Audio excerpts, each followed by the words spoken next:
ओम नमः सिद्धेभ्यः। नमो अरिहन्ताणं, नमो सिद्धाणं, नमो आयर्याणं, नमो वज्रायाणं, नमो लोवे संसाहूं। मंगलं भगवान् वीरो, मंगलं गौतमो मुनि, मंगलं कुन्दकुण्डार्यो, जैनधर्मोऽस्तु मंगलम्। सर्वमङ्गलमाङ्गल्यं सर्वकल्याणकारकं, प्रधानं सर्वधर्माणां, जैनं जयतु शासनं, जैनं जयतु शासनं। येनात्मा बुद्धयात्मामेव परत्वेनैव चापरम् अक्षयानन्दबोधाय तस्मै सिद्धात्मने नमः। चेतिले चेतन चेत्या विना केम चालसु।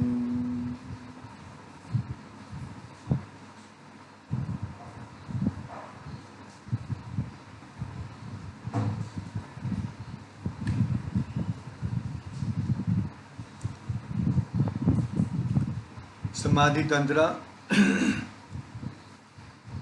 अपर नाम समाधि शतक, पूज्यपाद स्वामी की रचना, महान अद्भुत, अपने आत्मा के समीप ले जाने में महत्वभूत है। बहिरात्मपना छोड़ना है, बहिरात्मपना को त्यज यानी कि छोड़,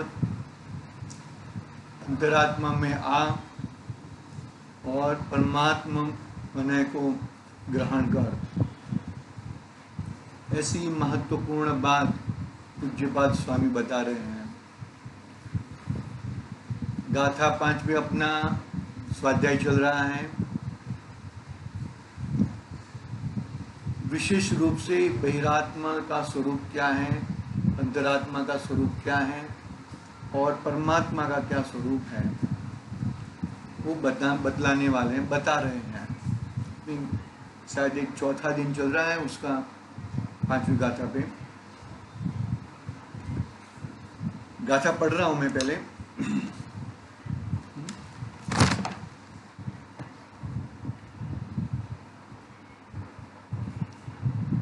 बहिरात्मा शरीरादो जातात्म भ्रांतिरांतर, चित्त दोषात्म विभ्रांति, परमात्मा अति निर्मल।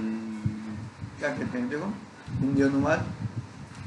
बहिरात्म ब्रह्म वश गिने, आत्मा तन करो, अंतरात्मा मल शोधता, परमात्मा मल मोह। क्या इसमें अंतरात्मा मल शोधता है और बहिरात्मा तो मल पूर्ण है। क्या कहा, क्या कहा? मल पूर्ण है। अंतरात्मा में कहीं कहीं कहीं मल रह गया है, यानी कि कितनी विशुद्धि आगे आगे बढ़ती है वो हिसाब से मल रह जाता है। चतुर्गुण स्थानवर्ती पूरा सम्यक चारित्र पूरा प्रकट नहीं हुआ है, चारित्र गुण पूर्ण नहीं हुआ है, तो इतना मल है। पंचम गुण स्थानवर्ती उतना मल है। 6ठे-7वें गुणस्थान में झूलते मुनिराज में भी मल है। अरे 10वें गुणस्थान के अंत तक भी सूक्ष्म सूक्ष्म लोग इतना मल है, बरोबर है। बहिरात्मा में तो मल ही मल है और कुछ नहीं। मतलब देखो, आत्मा एक ही है, हम आत्मा को दुत्कारते नहीं है। लेकिन जो तू आत्मा में आत्मापना नहीं करता और परात्मा में आत्मापना करता है, वो तेरी बुद्धि को हमें नाश करनी है। आचार्य देव क्या कहते हैं कि तू पर में आत्मा बुद्धि कर रहा है, उसे नाश करना है हमें, हमें हमें और कुछ नहीं करना है। पकड़ना बात को अच्छी तरह से, शांति से, धीरज पूर्वक, शांत, मतलब कि कैसे कैसे करना है, क्या करना है, कैसे पकड़ना है बात को कि भाई बहिरात्मा तो मल युक्त ही है, अंतरात्मा कहां कहां मल रह गया है वो देखता है। बरोबर है। जैसे कि शर्ट धोते हैं, शर्ट पहनते हैं ना, तो लेडीज लोगों को मालूम रहता है कि ज्यादा मल कहां पर रहेगा, क्या कहां पे मल रहेगा भाई, ज्यादा कॉलर में रहेगा, ये शर्ट के यहाँ पर रहेगा, शर्ट के कप में रहेगा, वहां पे रहेगा, तो वहां पे ज्यादा ब्रश आदि घुमाते हैं। मतलब अंतरात्मा क्या क्या ढूंढता है, कैसे ढूंढता है कि यहाँ पर इतना इतना मल रह गया है, तो उसके ऊपर और ज्यादा पुरुषार्थ करो। मल को देखने का नहीं, मल के परिस्थिति, मल की अवस्था में ही अपने अंतरात्मा को देखना। पकड़ में आई नहीं बात? मतलब बहुत ही गजब महिमा आती है। पकड़ना पड़ेगा भाई, नहीं पकड़ोगे तो नहीं पाओगे। गंभीरता है, गंभीर बड़ी बात है इसके अंदर। अंतर आत्मा मल शोधता, बहुत वजन है। बहिरात्मा तो मल युक्त ही है। बस में वो क्या कहते हैं, वो काम करते हैं ना यहाँ पे स्कूटर वगैरह रिपेयर करने में, तो उनका शर्ट वगैरह पैंट वगैरह कैसा हो जाता है, तो वो धोने लायक नहीं रहता है।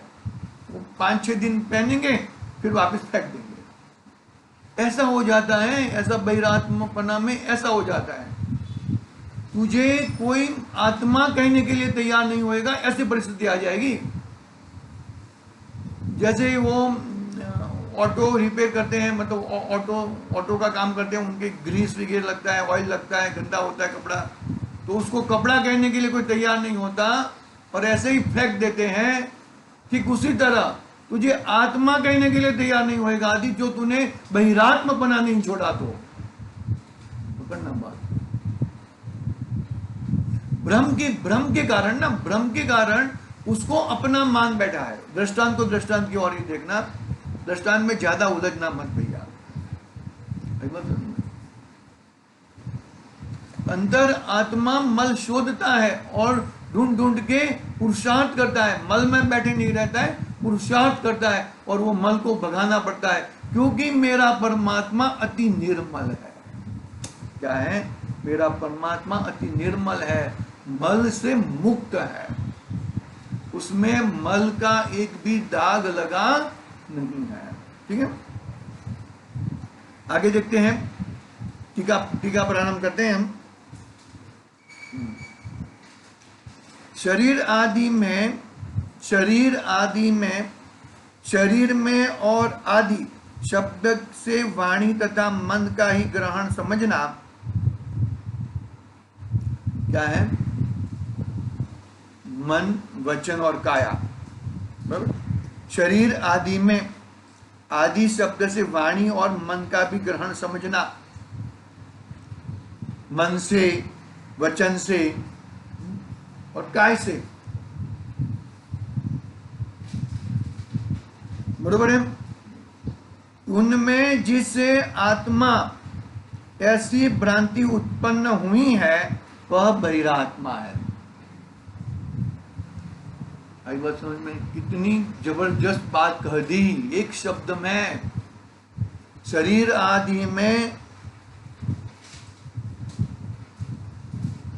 जिसने आत्मा ग्रहण किया है, ऐसी भ्रांति उत्पन्न हुई है, ये मेरा है, मैं उनका हूं, मैं ये मेरे होने वाले हैं, मैं उनका होने वाला हूं, ये मेरे थे, अभी ये मेरे हैं। वह बहिरात्मा है।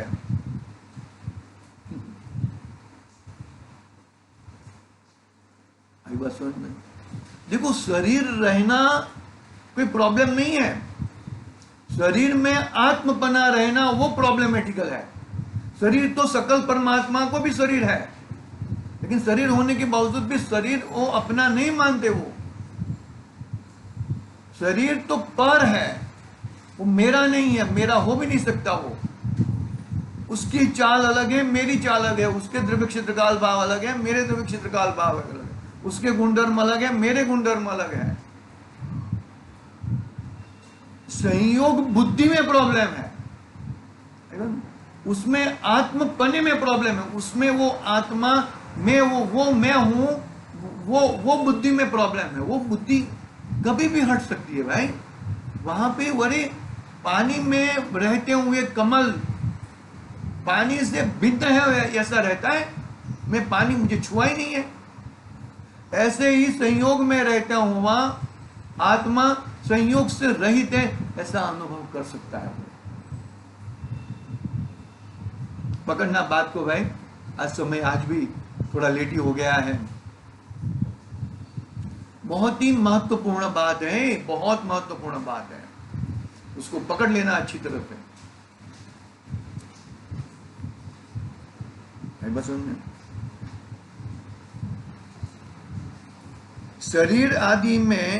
शरीर में और आदि शब्द से वाणी तथा मन का ग्रहण समझना। मन के अंदर विकल्प चलते रहते हैं ना, मन के अंदर ये मेरा हो गया, मलाड का घर मेरा हो गया, ये मेरा चला गया, वो हो गया, वो हो गया। वो ऐसी भ्रांति उत्पन्न हुई है, वह बहिरात्मा है।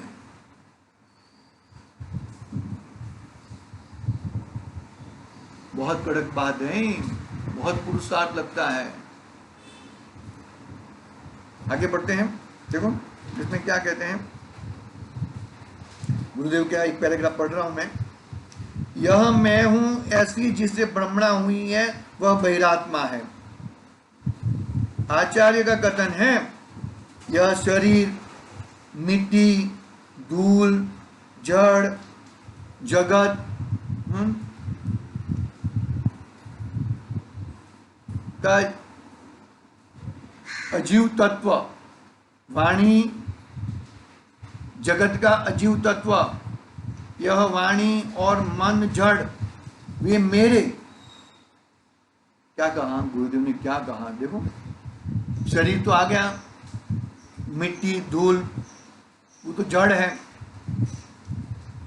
फिर वो जगत का अजीव तत्व है, फिर वाणी भी जगत का, भाषा वर्गना है ना, भाषा वर्गना क्या है? जड़ है।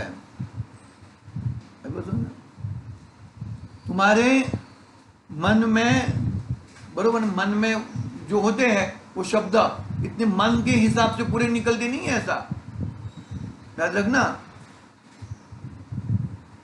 कुछ भी आगे पीछे निकल जाते हैं। तो तुम्हारी आत्मा की वाणी नहीं है, वो आत्मा के कंट्रोल में नहीं है वो। में मतलब वो जड़ है, भाषा वर्गना जड़ है, ये शब्द जड़ है, उद्गल है। क्या बात करते हो? हाँ, उद्गल है वो। वाणी जगत का अजीव तत्व। अरे ये जिनवाणी, भगवान की निरक्षरी वाणी, अरे भाई वो जड़ है। जड़ कहने से मतलब उसको कुछ वो मत समझो, उसका गुणधर्म है वो, उसकी प्रॉपर्टी है वो। यह वाणी और मन जड़ है, वे मेरे हैं।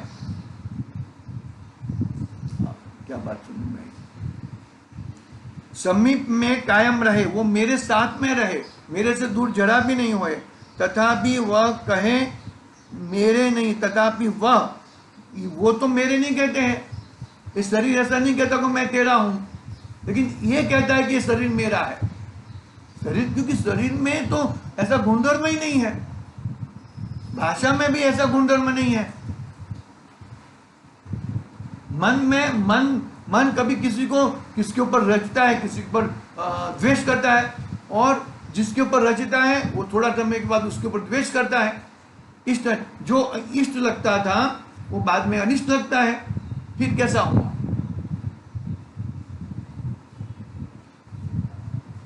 समझ में? इस शरीर को समीप में कायम रहे, तथापि वह कहे मेरे नहीं है। वो तो ऐसा कहते हैं वो मेरे नहीं है। समीप में तो सब रहते हैं, समीप में तो सब रहते, देखो कहा ना, समीप में तो सब रहते हैं, लेकिन वो मेरे हैं। अजन परमात्मा सकल परमात्मा है। शरीर तो उनको भी है, मुनिराज, साधु, परमेष्ठी वन जंगल में रहते हैं, शरीर तो उनको भी है, लेकिन शरीर बुद्धि छूट गई है, गृहस्थपना छूट गया है, शरीर आदि में अपनत्व छूट गया है। शरीर को, वाणी को, मन को अपना माने, आत्म भ्रांति है। वह मैं हूं, वह मेरे हैं, वह बहिरात्मा है। पकड़ना बहुत विस्तार है, बहिरात्मा का बहुत विस्तार है। शरीर आदि कहते हुए बहुत पूरा आ गया, शरीर के संबंधियां, ये शरीर, वो शरीर। अरे शरीर तो जड़ है, जिसमें स्पर्श रस गंध वर्ण है, वो मेरा कैसे हो सकता है? मैं तो दर्शन ज्ञान चारित्र वाला हूं। आगे देखो, अंत भव अथवा अंतरे भव, वह अंतर अर्थात अंतरात्मा।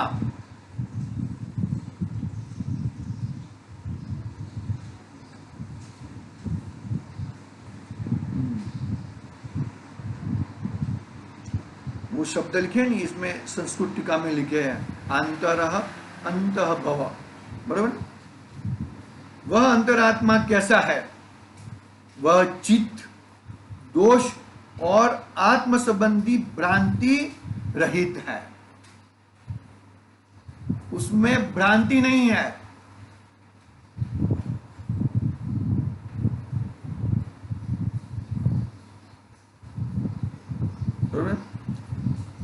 दोषों को दोषों रूप जानता है, आत्मा को आत्मा रूप जानता है, ऐसा भ्रांति रहित है। वो उसने दोष मुझे प्रकट किए ऐसा नहीं, मेरी स्वयं भूल के कारण दोष प्रकट हुए हैं। चित्त अर्थात विकल्प, दोष अर्थात रागादि, और आत्मा अर्थात शुद्ध चेतना द्रव्य। 3 शब्द कहे ना, चित्त यानी कि विकल्प, बरोबर है। दोष अर्थात रागादि और आत्मा, और शुद्ध आत्मा रागादि।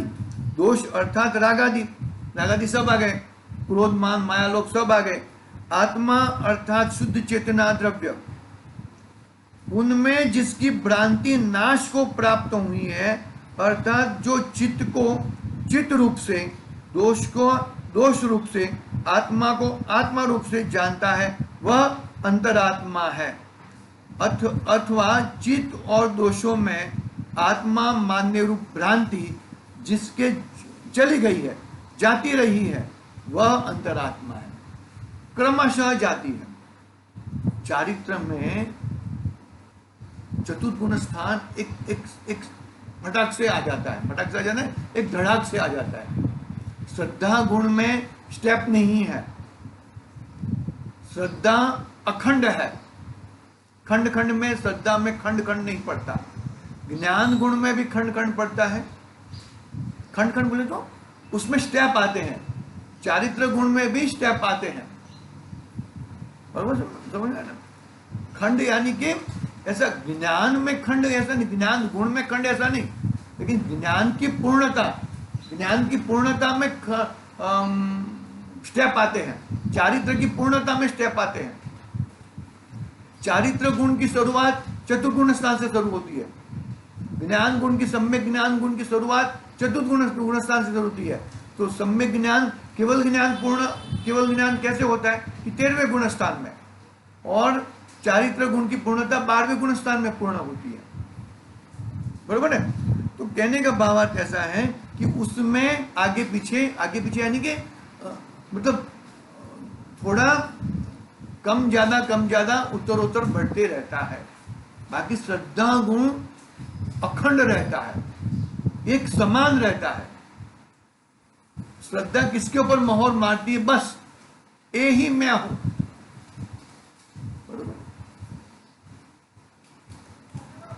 तो क्या हुआ, बात क्या हुई कि भाई 3 बात आई ना, चित्त यानी कि विकल्प, दोष यानी कि रागादि, चित्त यानी कि विकल्प यानी कि क्या, मुझे ये लेने का विकल्प आया, तो वो विकल्प यानी कि मैं तो ज्ञाता दृष्टा हूं। वो विकल्प का करता, वो विकल्प को जानने वाला हूं मैं, विकल्प को करने वाला भी मैं नहीं हूं।